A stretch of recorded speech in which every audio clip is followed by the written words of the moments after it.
பொருளாதார வளர்ச்சிக்கும் நிதி தற்சார்புக்கும் தமிழ்நாடு அரசின் பட்ஜெட் வழிவகுக்கும் என்று விசிக தலைவரும் சிதம்பரம் நாடாளுமன்ற உறுப்பினருமான முனைவர் தொல் திருமாவளவன் தெரிவித்துள்ளார். இது தொடர்பாக அவர் வெளியிட்டுள்ள அறிக்கையில், இந்தியாவில் உள்ள மாநிலங்களில் பொருளாதார வளர்ச்சியில் முன்னிலை பெற்றிருக்கும் தமிழ்நாடு தனது வளர்ச்சியை அதிகப்படுத்தவும் நிதி தற்சார்பை பெறுவதற்கும் வழிவகுக்கும் நிதிநிலை அறிக்கையாக இந்த ஆண்டு பட்ஜெட் அமைந்துள்ளதாகவும் இதனை விடுதலை சிறுத்தைகள் கட்சியின் சார்பில் வரவேற்கிறோம் என்றும் தெரிவித்துள்ளார்.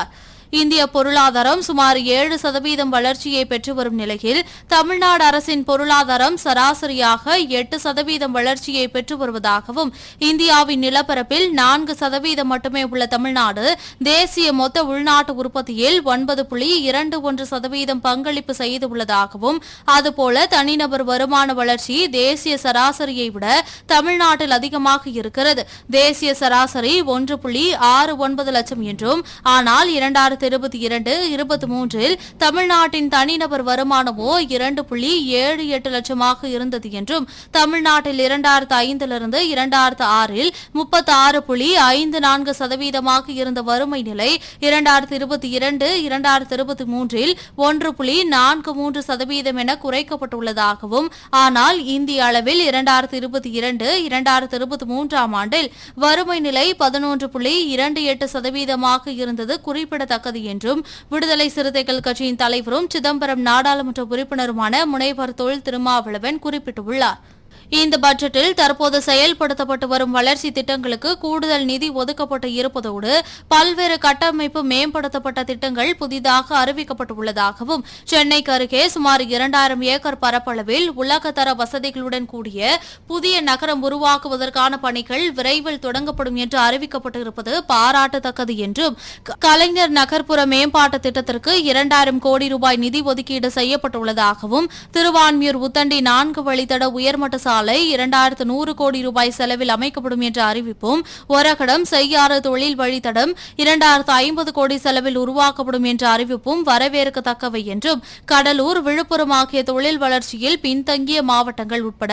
9 மாவட்டங்களில் தொழிற்பூங்காக்கள் நிறுவப்படும் என்ற அறிவிப்பு மகிழ்ச்சி அளிக்கிறது என்றும், தமிழ்நாட்டினுடைய நிதி வருவாய் 75% சொந்த வரி வருவாயிலிருந்து பெறப்படுகிறது என்ற அறிவிப்பும், இந்தியை ஏற்காவிட்டால் கல்விக்கு நிதி தரமாட்டோம் என்று அதிகார திமிரிடம் பேசும் ஒன்றிய அரசுக்கு பதிலடியாக அந்த தொகையை தனது பட்ஜெட்டிலேயே ஒதுக்கியிருக்கும் துணிவும் தமிழ்நாட்டின் நிதி தற்சார்புக்கு அடையாளங்கள் என்றும் அவர் குறிப்பிட்டுள்ளார்.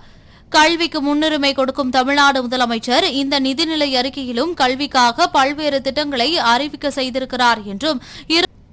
20 லட்சம் கல்லூரி மாணவர்களுக்கு அவர்கள் விருப்பத்திற்கேற்ப இலவச லேப்டாப் அல்லது டேப்லெட் வழங்கப்படும் என்று அறிவிக்கப்பட்டுள்ளதாகவும், உயர்கல்வித்துறைக்கு 8494 கோடி ஒதுக்கப்பட்டுள்ளதாகவும், அரசு பல்கலைக்கழகங்களுக்கு நிதி உதவியாக 700 கோடி உயர்த்தப்பட்டுள்ளதாகவும், 2000 பள்ளிகளில் கணினி ஆய்வகங்கள் தரம் உயர்வு, 880 உயர் தொழில்நுட்ப ஆய்வகங்கள் தரம் உயர்வு, 2676 பள்ளிகளில் திறன்மிகு வகுப்பறைகள், அனைத்து மாநகர மாநகராட்சிகளிலும் முதல்வர் படிப்பகம், சென்னை, கோவை, மதுரை ஆகிய பெருநகரங்களில் தலா 1000 மாணவர்கள் பயன்பெறும் வகையில் மாணவியர் விடுதிகள் என்பவை சில உதாரணங்கள் என்றும் விடுதலை சிறுத்தைகள் கட்சியின் தலைவரும் சிதம்பரம் நாடாளுமன்ற உறுப்பினருமான முனைவர் தொல் திருமாவளவன் தெரிவித்துள்ளார். மகளிருக்கு தனி கவனம் எடுத்துக் கொள்ளப்பட்டு மகளிர் பெயரில் சொத்து பதிவு செய்தால் 10 லட்சம் ரூபாய் வரை கட்டணத்தில் 1% குறைவு, புதிதாக 10,000 சுய உதவிக் குழுக்கள், மகளிர் கட்டணமில்லாமல் பேருந்துகளில் பயணம் செய்ய 3600 கோடி ஒதுக்கீடு,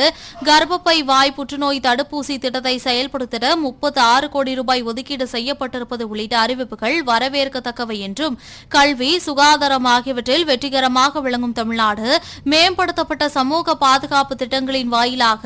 வயது முதிர்ந்தவர்கள் எதிர்கொள்ளும் சவால்களுக்கு தீர்வு காண வேண்டும் என்றும் பொருளாதார ஆய்வறிக்கையில் குறிப்பிடப்பட்டிருந்ததாகவும், இந்த பட்ஜெட்டில் அதற்கு நடவடிக்கை எடுக்கப்பட்டிருப்பது என்றும், பெற்றோர்களை இழந்த குழந்தைகளுக்கு 18 வயது நிறைவடையும் வரை மாதம் 2000 ரூபாய் உதவித்தொகை, மூத்த குடிமக்களுக்காக 25 அன்புச்சோலை மையங்கள் உருவாக்கப்படும் என்ற அறிவிப்பு ஆகியவை பட்டியல் இணைத்தவரை தொழில் முனைவோராக்கும் அண்ணல் அம்பேத்கர் தொழில் முனைவோர் திட்டத்திற்கு கூடுதல் நிதி ஒதுக்கீடு செய்ய வேண்டும் என்று விசிக சார்பில் கோரியிருந்தோம். 100 கோடியிலிருந்து 170 கோடியாக அது உயர்த்தப்பட்டிருக்கிறது என்றும், நன்னிலம் திட்டத்திற்கும் அயோத்தியதாசர் குடியிருப்பு மேம்பாட்டு திட்டத்திற்கும் நிதியை உயர்த்த வேண்டும் என்ற எமது கோரிக்கை குறித்த அறிவிப்புகள் இதில் இடம்பெறவில்லை என்றும், அதுபோலவே பட்டியல் இனத்தவருக்கான வணிக வளாகங்களை உருவாக்க வேண்டும் என்று கோரியிருந்தோம். அது குறித்தும் பட்ஜெட்டில் அறிவிப்பு இல்லை என்றும், பட்டியல் சமூகத்து அரசு ஊழியர்களின் முதன்மையான கோரிக்கையாக இருக்கும் பதவி உயர்வில் இடஒதுக்கீட்டுக்கான சட்டம் குறித்த அறிவிப்பை எதிர்பார்த்தோம். அதுவும் இதில் இடம்பெறவில்லை என்றும்,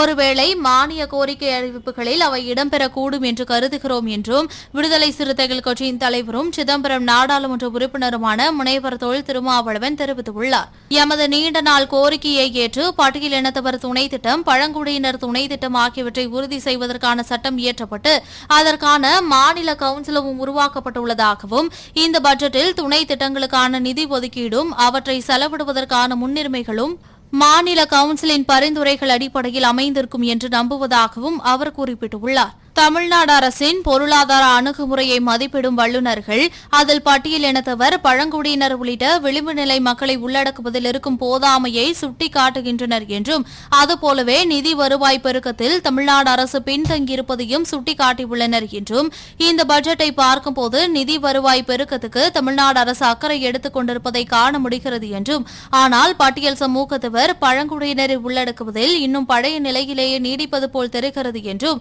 மானிய கோரிக்கைகளுக்கான அறிவிப்புகளில் அது சரி செய்யப்பட வேண்டும் என்றும், ஒட்டுமொத்தத்தில் வளர்ச்சிக்கும் தற்சார்புக்கும் வழிவகுக்கும் இந்த பட்ஜெட்டை விசிக சார்பில் வாழ்த்தி வரவேற்கிறோம் என்றும் விடுதலை சிறுத்தைகள் கட்சியின் தலைவரும் சிதம்பரம் நாடாளுமன்ற உறுப்பினருமான முனைவர் தொல் திருமாவளவன் தெரிவித்துள்ளார்.